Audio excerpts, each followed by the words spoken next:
ఈ video mathematics students కోసానికి. ఏపీలో అంటే అర్థమెటిక్ ప్రోగ్రెషన్‌లో nth టర్మ్ ఎట్లా కనుక్కుంటాము? అర్థమెటిక్ ప్రోగ్రెషన్ అంటే ఏంటో తెలుసు కదా!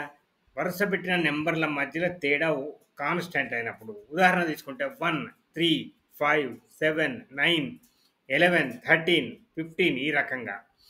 డిఫరెన్స్ ఎంతున్నది? 2 ఉన్నది. అది కాన్స్టాంట్ మారలే.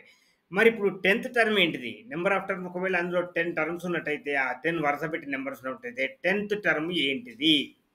దానికి మనము ఎక్సెల్ ఫార్ములా ఉపయోగిద్దాం. మ్యాథమెటిక్స్ ఫార్ములా ఇక్కడున్నది. a+n - 1 into d. దానికి ఈక్వల్‌గా మనము ఏ అంటే ఏంటిది? ఇది.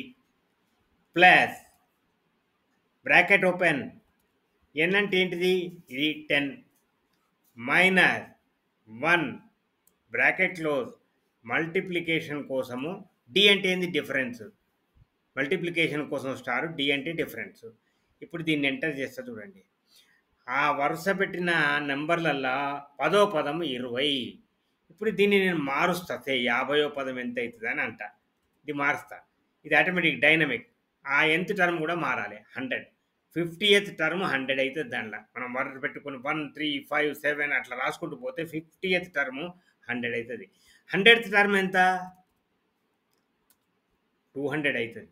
ఈ రకంగా మనం చేసిన లెక్క కరెక్ట్ అయినా కాదా క్రాస్ చెక్ చేసుకోవచ్చు. సమ్ ఆఫ్ టర్మ్స్ గురించి ఇంకొక వీడియో నెక్స్ట్ వీడియోలో మనం తెలుసుకుందాం.